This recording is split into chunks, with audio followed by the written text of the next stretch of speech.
What is up, everybody? This is your boy, Mahari here, representing Mahari Nation Sports Podcast.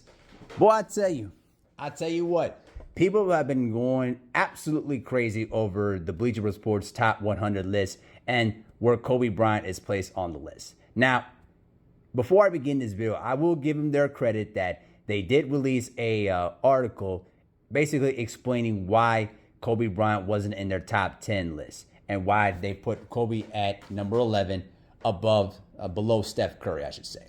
So here's the deal. There was so much backlash over this list that it just absolutely went crazy. I even saw on a tweet that Shaquille O'Neal even said that Kobe Bryant at number 11 on the list is absolutely criminal, which I can understand where he's coming from. But we're gonna break down this article that they talked about.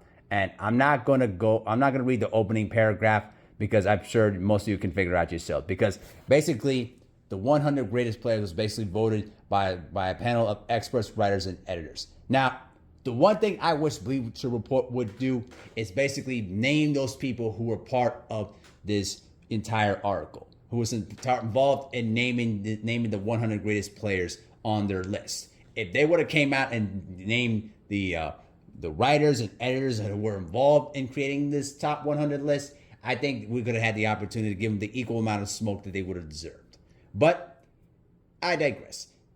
The one thing I did not understand is that they didn't really explain what their criteria was in breaking down this list. They only broke down why Kobe Bryant was basically number 11 on the list. Now, there's a lot of things in that article that I read about that really just got my attention and really showed a lot of inaccuracies on this list. Now, let's begin on this one here.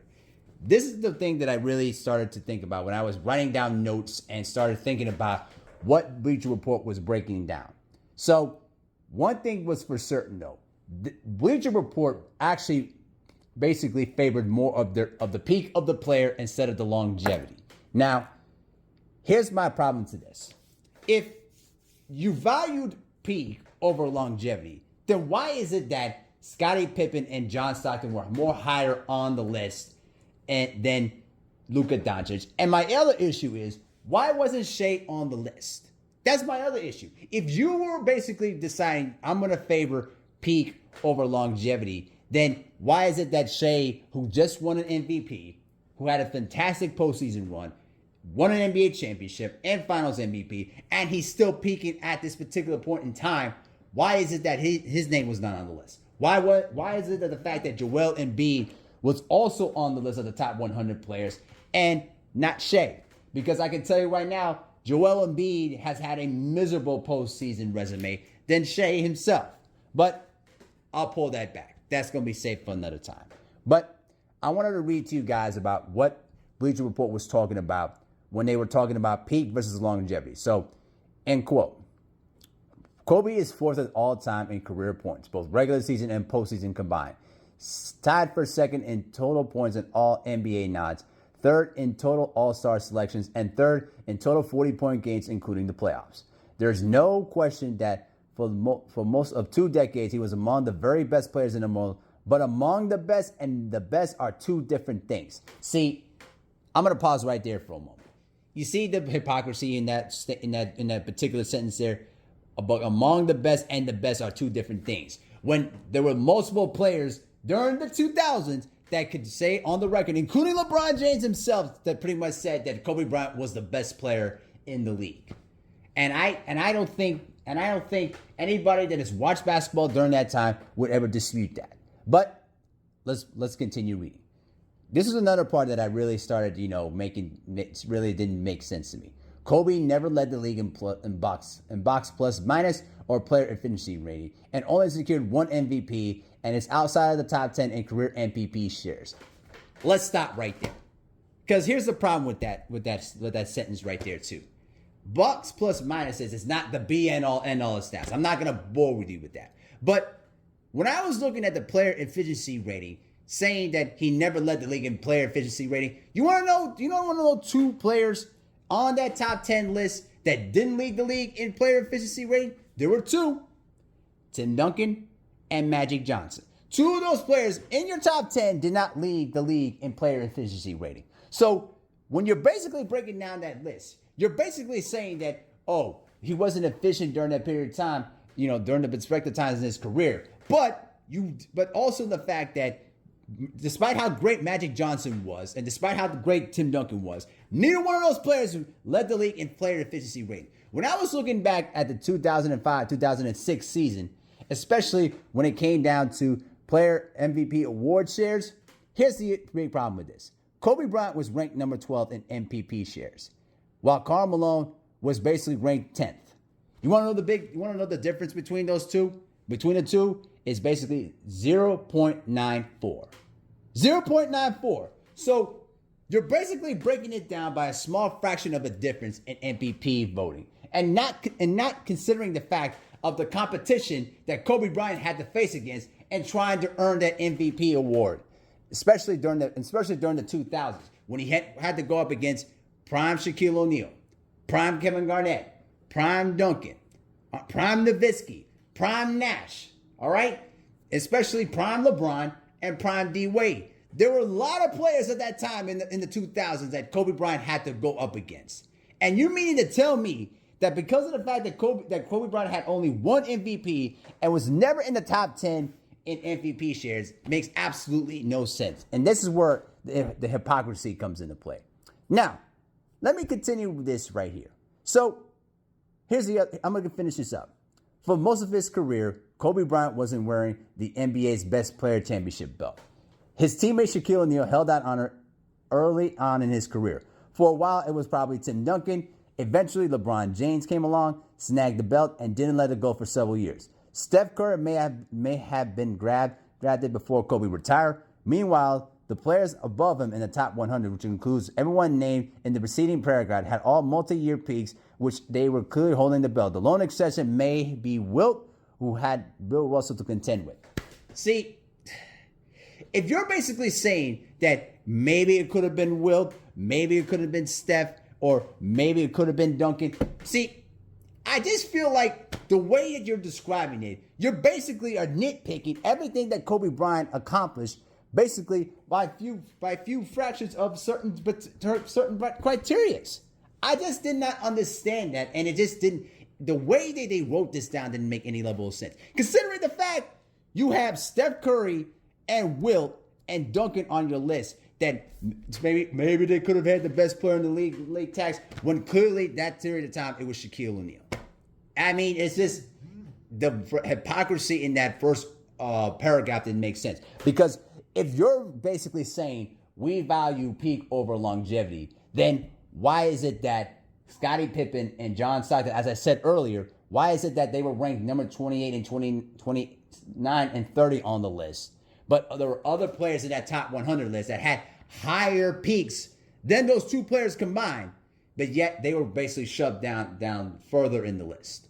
It just did not make any sense. So the thing that I wish they would have done was explain what was the criteria and understanding what peak is and what longevity is in their criteria.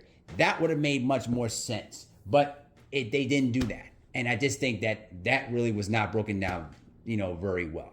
Now, this is where things get really, really, really spicy here. So at number 2, Shaq was the three-peat alpha. Now, this is the one right here that a lot of Kobe psycho fans and a lot of fake fans have been absolutely losing their marbles over this. Now, I'm going to read this to you, a few paragraphs, to really get you guys to understand why this does not make them look good. So, let's begin. End quote. It is tough to find NBA championships without multiple bona fide superstars. Michael Jordan had Scottie Pippen. Magic Johnson had Kareem Abdul-Jabbar.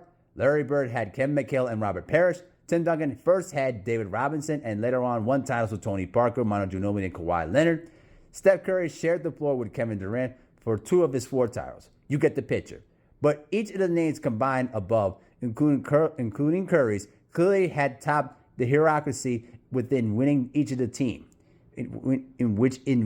how to winning teams. While Kobe was that player for his pair of championships with Paul Gasol in 2009 and 2010, he was a clear number 2 to the 6th best player of all time within 2000, 2001, 2002.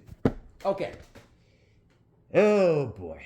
See, this is now getting to the point where Bleacher Report has been pretty much nitpicking this whole Shaq and Kobe thing for a long while. Because here's the problem with this.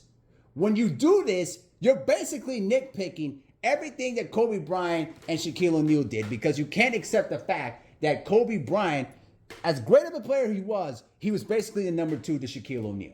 But here's the other problem. If you put Michael Jordan and LeBron James in that same position as peak Shaquille O'Neal was, they were always going to be number 2 in that list because of how dominant Shaquille O'Neal was. But the problem was, especially during the early 2000s, especially when Shaquille O'Neal had issues with fitness and with nitpicking injuries, Kobe Bryant had to pick up a little bit more of the load offensively during the regular season and into some early rounds of the playoffs.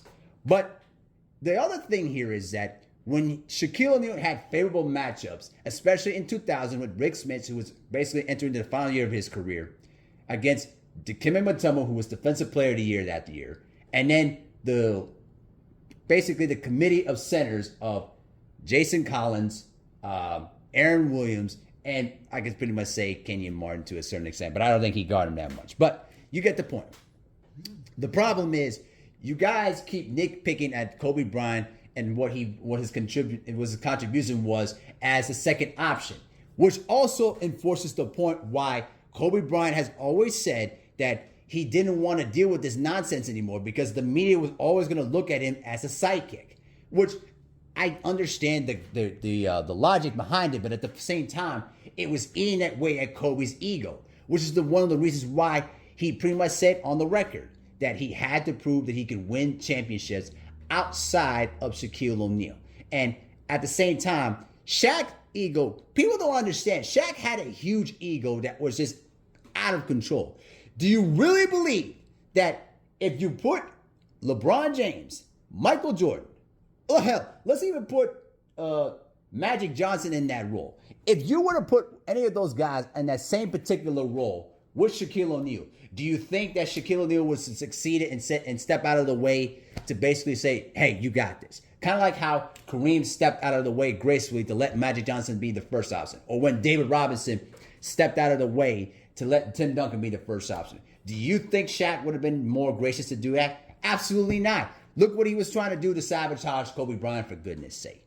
I just felt like the way that they nitpicked this was absolutely ridiculous. And I'm not going to waste my time reading over all this other stuff because the thing is, though, bro, Kobe Bryant had basically gaudy numbers in those playoffs that basically could equal Shaquille O'Neal's. But at the same time, when it came down to matchups, the reason why Shaq had those 3 Finals MVPs is because he had favorable matchups against those centers in the Eastern Conference. And it's really not fair why people continuously keep nitpicking at the fact that about how Kobe was only a sidekick to Shaq. To me, it doesn't make any level of sense. And I understand why it was that way, but at the same time, the way that Bleacher Report nitpicked this didn't make sense.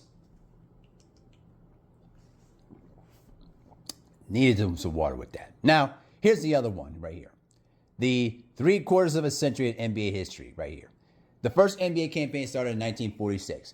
It wasn't even called the NBA then. In the nearly 8 decades that the league has existed, thousands upon thousands of absolute best players of the world have filtered through. Those who cracked in Bleacher Report's top 10 combined absurd production with the best in the world peak that lasted a few years, in most cases, a laundry list of accolades, multiple championships, and they also had something or things that separated them from Kobe, although it wasn't a specific criteria.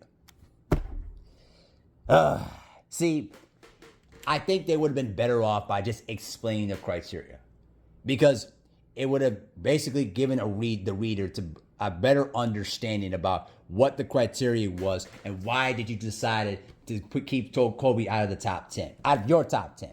But let's continue. Michael won 5 MVPs and 6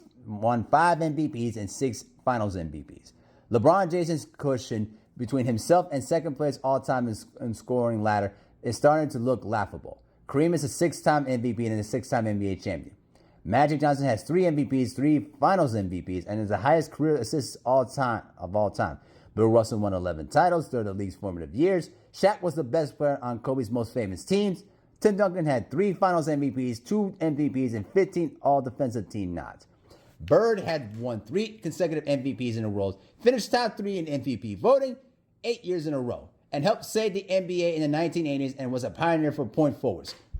Okay, that sentence about Larry Bird is a lie. He was not the pioneer of point forwards. It was actually Bob McAdoo, and I think it was another player that I forgot who was the pioneer of power. I think it was Aldridge Dangerous from the Milwaukee Bucks. I don't think I said his name right, but you guys know what I'm talking about. The old forward for the Milwaukee Bucks back in the early 70s when he played with Kareem. But besides that, there was not one particular time in Bird's career that he was the best player on those Celtic teams. Let's be honest with ourselves here. The only reason why he's always been on the top 10 in most people's categories is because of those 3 MVPs. That's it. I'm telling you, at some point, there's going to be other players that are going to surpass Larry Bird and kick him off the top 10 list. And if you're basically nitpicking at the fact that Kobe only won 1 MVP and won 2 Finals MVPs and was a multi-time All-Defensive Team nod, and you basically are nitpicking that, then God damn it, then why is it that Wilt Chamberlain, when he scored over a lot of points, over 30 points a game and almost 50 points a game during that 6-1-6-2 season alone, why is it that you don't take that into consideration how many finals that he lost? So, at the same time, and also another thing too, yes, Steph Curry has all those gaudy records, but he never won. He only has 1 Finals MVP, while Kobe has 2. So, I feel like, as much as I want to give them the benefit of the doubt to Bleacher Report on this, it's just the way that they lay this out does not make any level of sense.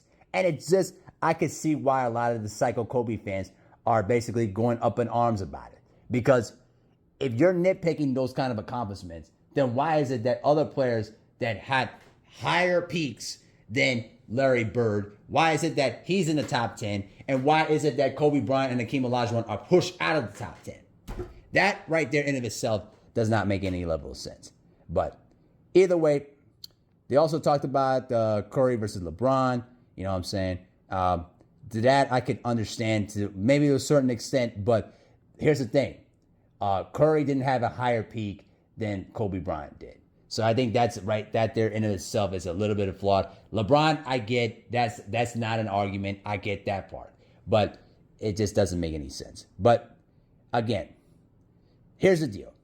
I just think that the way that they wrote down this list, and the way they explained it does not make a little sense.